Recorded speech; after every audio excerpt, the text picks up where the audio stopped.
एकीकडे पाऊस रुसला असताना कर्जमाफीचा गोंधळही कायम आहे। सुकाणू समितीसमोर सरकारनं सपशेल सरकारनं आता 10,000च्या तातडीच्या कर्जाचे निकष बदलले असून या संदर्भातलं शुद्धीपत्रक संध्याकाळी आता 10,000च्या कर्जाच्या निकषांमधून 20,000पेक्षा कमी पगार असलेल्या सरकारी कर्मचाऱ्यांनाही कर्ज मिळणार आहे।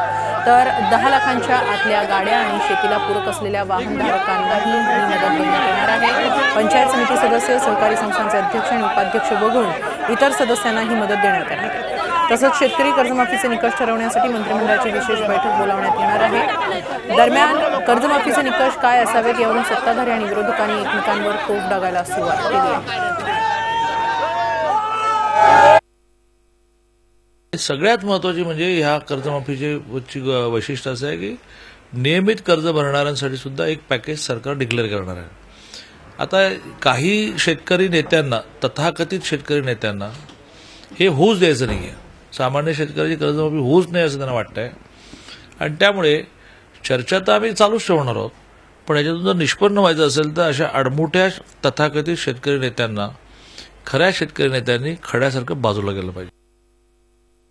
31 मार्च 2016ला आता शेतकऱ्यांनी आपल्या कर्जाचं पुनर्गठन करून घेतलेलं आहे।